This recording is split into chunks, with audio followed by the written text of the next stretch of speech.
Good evening. I'm extremely excited to welcome you to the 2021 Hyde Park Jazz Festival virtual benefit concert. I'm even more excited to share that the festival will be back on the Midway and in many other venues around the neighborhood on September 25th and 26th. We can't wait to tell you a little more about the 2021 lineup in a minute, but please stay tuned. Last year, so many of you helped us sustain the festival platform, and because of you, we were able to produce more than 70 performances all over the city last summer and during festival weekend. While last year was certainly difficult, this year is about recovery, healing, and future building, and in many ways is more challenging than 2020. We are so grateful for you joining us tonight for the Victor Garcia Quintet's masterful performance and for your ongoing financial support in any amount. We appreciate you more than we can say. We are also very excited tonight to celebrate the long and dedicated career of Howard Reich to the jazz community in Chicago.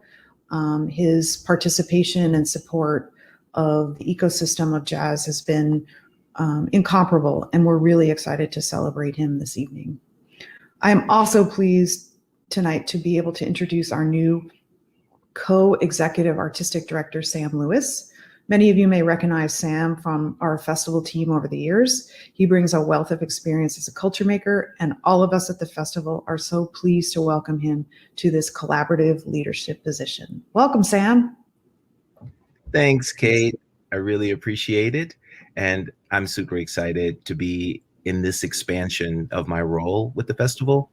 I've been with the festival for over 5 years now in various capacities, and it's always been an extremely special weekend for me, especially having it be near my birthday. And it's always been kind of a birthday celebration or a birthday gift to myself. And I'm going to continue that tradition going forward. And so happy to be in co-directorship with you, happy to be working with this tremendous staff and the great volunteers that we have.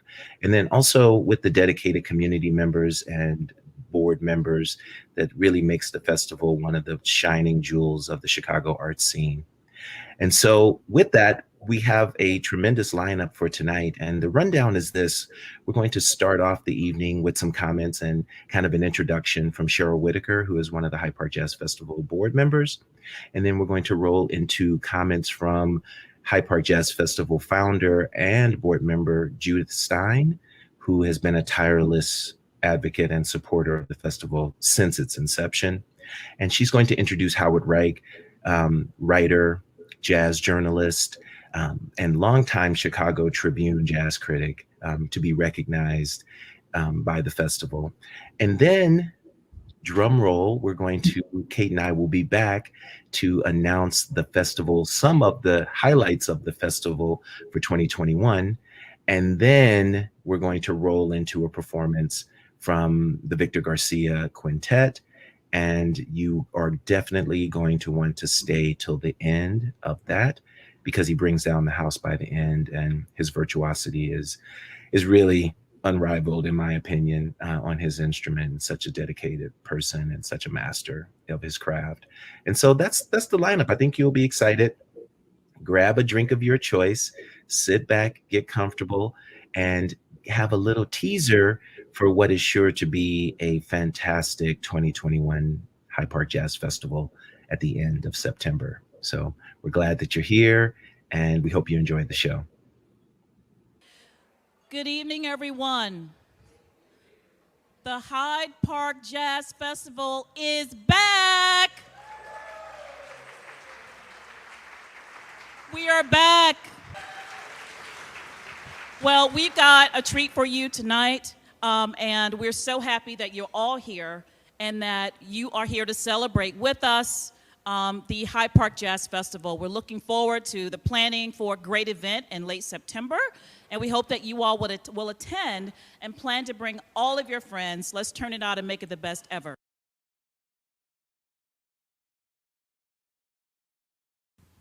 Well, hi, my name is Judith Stein, and my printer did work, so bear with me. Kate told me I had 3 minutes. I timed it. It goes about 20 seconds over, so here goes. While I can't recall the first time I met Howard Reich in person, I can still visualize the first time we ever spoke. I was having a late lunch at a diner at 11th Street, seated in a booth with Carolyn Albritton, who was then responsible for the lion's share of the programming for our inaugural jazz festival. She received a call from Howard seeking details about our festival for the article he was writing. After she chatted with him for a while, she put the phone on speaker, introduced me, and we proceeded to have a three-way conversation. After that, I became accustomed to the occasional Howard Reich phone call to find out what was going on. The day of our first festival was stunningly beautiful. Those of you who were there may remember. Blue skies, perfect temperature, a light breeze, and festival goers clutching their schedules, grinning from ear to ear, many in too much of a hurry to wait for the trolleys, running off to the different venues to hear jazz all over Hyde Park. Sometime in the mid to late afternoon, Howard and I found ourselves walking in the same direction. We were both elated and shared our enthusiasm for the atmosphere and the music in the air. I learned that Howard would never give a hint about whether he was loving, hating, or indifferent to a performance. One had to read his column to find out that information. And read his column we did, running to the newsstand, calling and sending emails round our posse of founders the next day. The news was good indeed. Howard was happy. We were exhausted and exhilarated. Our experiment worked, and we would move on to plan another festival, actually another 14 festivals. Over the years, I came to expect the phone calls and emails from Howard, wanting to know who was doing what and when, and I'd watch the reaction of my friends who would lift an eyebrow as I excused myself to take a call from Howard Reich. Even though it won't be for your column anymore, Howard, you still have my information, and I look forward to continuing our conversations. And now, of course, you can tell me your opinions. Notoriously, Howard attended first shows, didn't stay for encores or for second sets, and held an aisle seat so he could make a quick exit. He was always on deadline with his column, usually online by 11 a.m., sometimes hours earlier. It just depended on his editor. But he made an exception to his traditionally early departures with our 11 p.m. to midnight show at Rockefeller Chapel, the highlight of our festival. We would save a front row pew, aisle seat, all for him, where he could listen to and report on Anat Cohen, Regina Carter, Miguel Zenon, Ravi Coltrane, Brandy Younger, and so many, many others. We'll continue to save that pew and that aisle seat for you, Howard, and we'll expect you to be there. We wish you well in your busy retirement, and thank you for decades of dedication to Chicago jazz. We thank you for your commitment to excellence and your obvious love for your work. And we thank you and Pam for sharing your 35th wedding anniversary with us tonight.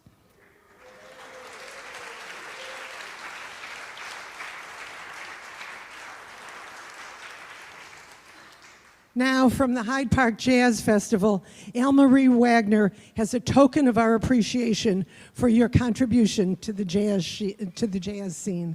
Come on down, Howard.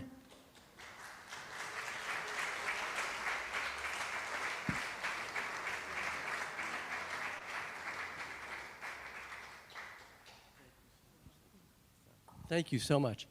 I got to tell you how I got into this business. Some of you may know that both of my parents are Holocaust survivors, which means that our house shook with trauma and anguish. And my escape from that was music. Because one night, when I was 16 years old, I went downstairs and I turned on the TV, and this movie came on, An American in Paris.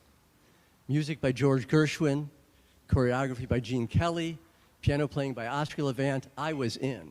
I was hooked. This is it. This is where I'm going to live. Within a couple of years, I was a piano performance major at Northwestern, and while I was at Northwestern, I started writing about music for the Tribune, which I did for 43 years, ending in January. I'm so lucky to have had that gig. The Tribune sent me to all over the world in pursuit of music. London, Paris, Vienna, Prague, Munich, Moscow, Havana, I went everywhere. And in all those places where I went, I never encountered a festival remotely like the Hyde Park Jazz Festival.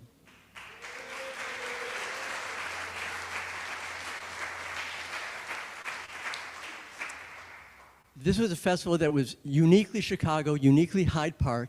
It opened its arms to everyone. It epitomized inclusivity, but it also celebrated Chicago's cultural treasures, its great buildings, Roby House, all of which we know. And that is the reason this evening means so much to me. So I'd like to thank Judith, I'd like to thank Elle Marie, I'd like to thank the great Jim Wagner, the original visionary of all of this.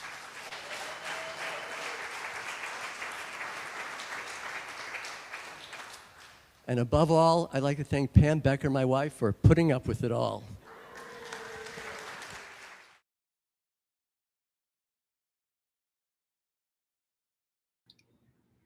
Hello, and as promised, Kate and I are back to announce some of the participants in the 2021 Hyde Park Jazz Festival. Now, again, this is only a small sampling, some of the highlights of the festival, and you can get the full festival announcement lineup tomorrow on our website, hydeparkjazzfestival.org. So without further ado, and I'm like really excited, it feels like kind of like the Oscars or something. You want to go first, Kate? Sure. I'm excited to share that we will have Tamika Reed with Regina Carter. Woo! Yes. And then also we're going to have Micaiah McRaven. Woo! So excited for that. How about Isaiah Collier with J.D. Allen? Oh, I like these people. I like them. I like them a lot. Okay, I got one for you. How about Hypnotic Brass Ensemble? Woo! That is going to be so fun. I can't believe it. Yes, I'm so hyped. So much fun. How about Juan Pastor's Chinchano with the great Miguel Zenon? Cheers and cheers. Okay, I see that, and I raise you a D. Alexander with the Metropolitan Jazz Octet. Oh, yeah, killing. That's going to be amazing. All right, well, I got Dal Niente Ensemble with the great Ken Vandermark. Oh, okay. Mm-hmm. Yeah, Mm-hmm. Ken is one of my favorite people. Mm-hmm. Fellow Libran, love him. Okay, well, what about Corey Wilkes with Megan McNeil? Oh, man, that is going to be such a killer band. Love it. Love it. Love it. They're both of their voices. Oh, yeah. So vital. Incredible. What about Cheryl Cassidy's Quintet? She's a kind of a new voice in the city, and man, she's just doing some amazing stuff. So smooth. I love her. And okay, then what about Sam Trump? Oh, Sam. One of my good friends and a favorite of the festival for sure. Beautiful human being. A newly married Sam Trump. I know, yeah. And he has so many cool projects. He's just an amazing artist. Right on. Well, I guess we have to stop there to keep people coming back for more tomorrow. Yes. And remember, you can catch the rest of the lineup at hydeparkjazzfestival.org. So looking forward to seeing you in late September. Cool. Have a great night.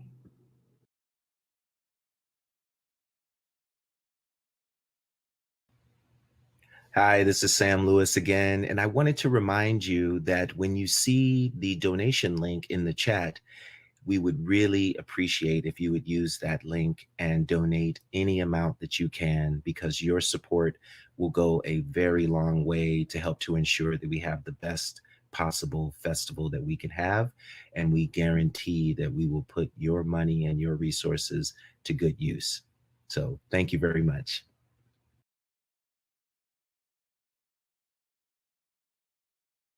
Our band leader tonight is Victor Garcia. Take a bow there, sir. Beloved trumpet player. With Victor, with this hot music on this hype night, is Stu Minderman on the keyboards. Jonathan Wenzel, we're your Jonathan, drummer percussionist. Freddy Quintero is a bassist from Punto Fijo, Venezuela. And Jose Montejano over here is an experienced drummer and percussionist. Ladies and gentlemen, I present to you the Victor Garcia Quintet.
Good evening, everyone. How you all feeling tonight? Whew. It's a hot one. Can't seem to get it right. Anyway, hope it's not too loud. It's a little closed here, but we hope you enjoy. If you want to put a little napkin in here, that's okay. I'm so glad to be joined by these wonderful musicians and playing for all of you, the reason why we're here, the reason why this music is kept alive. Just want to give a shout out to Kate, to Judith, to the Hyde Park Jazz Society, Howard, our guest of honor. Thank you so much for being here, for keeping the music alive. It's really, you're the reason why I get to do this for a living. So thank you so very much, really, really. And we'd like to continue with a little piece made popular by the great Ruben Gonzalez. Anybody hip to that Cuban piano player? Well, you will be tonight. This is called La Engañadora, which means the treacherous woman, but there's no such thing, so don't worry about it.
Thank you so much.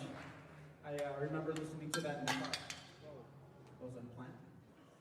My dad used to play Buena Vista Social Club all the time in the car, and I really loved Ruben Gonzalez growing up. And his trumpet player too, amazing, just wonderful musicians. And just like John was saying, this music actually came from Africa by way of Latin America. When the slave trade happened, one of the darkest episodes in human history, the drums were brought to Latin America by the slaves. But here in America, they were stripped from the slaves. So they didn't have them. In Latin America, they had to make their own. So in Cuba, the version you got was the tumbadoras, otherwise known as the congas. In Colombia, you had the alegre, which is very similar, just pitched higher and made with different skins. In Peru, they didn't have any of that. They actually just grabbed a box and they called it a cajon. So it's very beautiful, like the evolution of the drum here through Latin America, but all of it came from Africa, which is like one of the most beautiful stories of survival that I've ever heard, really, you know? In America,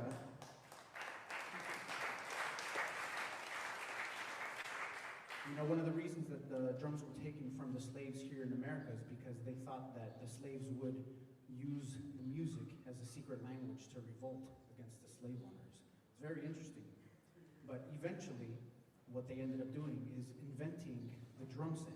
Not what you see now. This is a kind of a mixture of timbales with a snare drum, but just so beautiful to learn about the evolution of the drum here in the States.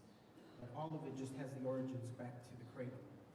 And we'd like to take you to Puerto Rico, where the drum that evolved was actually called the barril, which literally means barrel, which is what it was made of. It was just a big barrel cut in half. They put a skin on it. And can you play a little plena for them?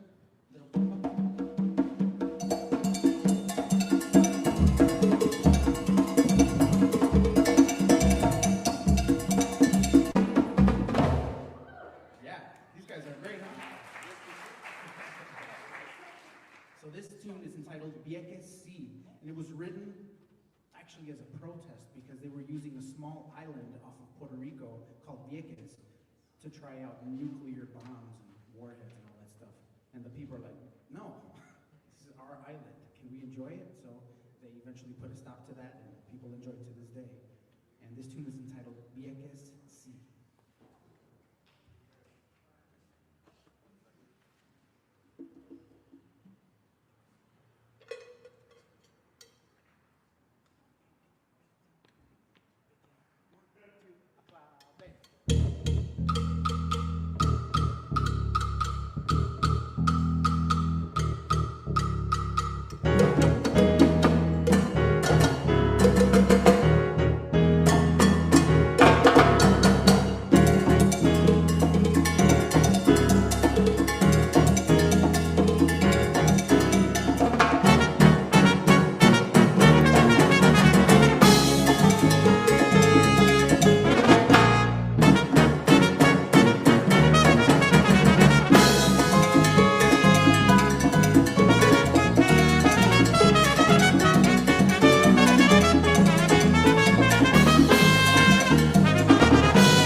Thank you so much. That was Jonathan Wessel on the congas.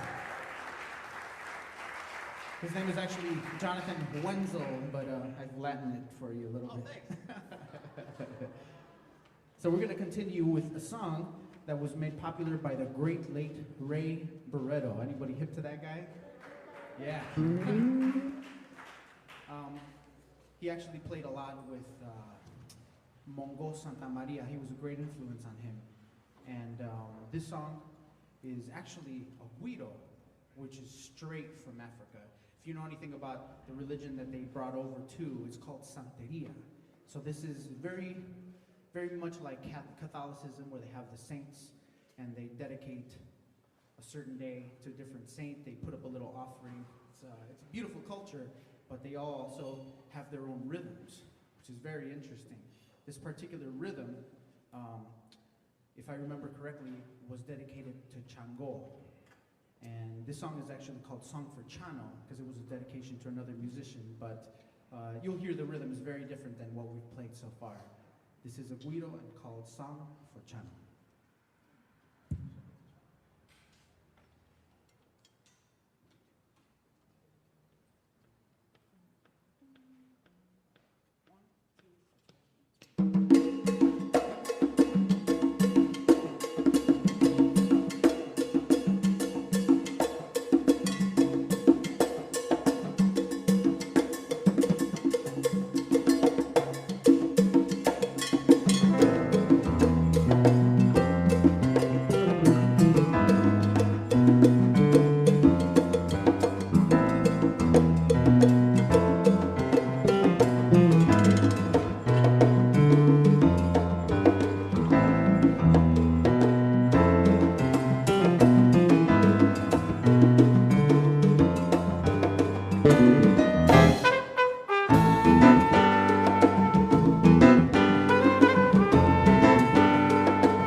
so much. That's Stu Mindeman on the keys. Let's give it up for him. Whew. The thing that I love about Stu is, call him, he doesn't usually know what kind of gig it is, because he could play jazz, he could play Latin, could play church music. Sometimes I call him to cook for me. Well, I haven't tried that yet, but I should. Anyway, he's a marvelous musician. I'm glad to have him. He's my right-hand man in a lot of my projects. And anyway, we're going to move along with a piece. I'm not even going to tell you what it's called, because as soon as you hear it, you're going to know exactly what it is. And I'd like to dedicate this to who I like to call the Art Blakey of Chicago Latin music, Mr. Richie Billot. If anyone knows the name, yes, I cut my teeth in his band. There was a club called Café Bolero, and every Tuesday, all the bad Latin musicians, bad as in good, by the way, they would show up at the session and just throw the best playing that I've ever heard in the city. And I learned a lot being in his band. He would take me under his wing. He would sometimes make me solo until my lip would bleed. I said, "What'd you do that for, man?" He's like, "It's for your own good." All right. But just such a sweet human being, and just recently I saw a post that he's been gone for quite some time now, and made me really sad to think, like, wow, people that touch our lives, you know, and they're with us forever. And so this one's dedicated not only to Richie, but to all of our loved ones, all of our friends, all of our close relatives, and people in our lives who we lost this year to COVID. Anyway, just want to dedicate this one to everyone, and you can tell me what it is later.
Thank you so very much for dragging. One more time, Mr. Stu Mindeman on the key. Mr. Freddie Quintero on the bass. Mr. Jonathan Wenzel on the congas and hueso. And once again, Mr. Jose Montejano on the timbales. You guys want to hear one more? You sure? All right, guys, let's give it to him. A little Jerry Gonzalez for you.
Tejano, Jonathan Wenzel, Stu Mindeman, Freddie Quintero, and my name is Victor Garcia. Thank you so much.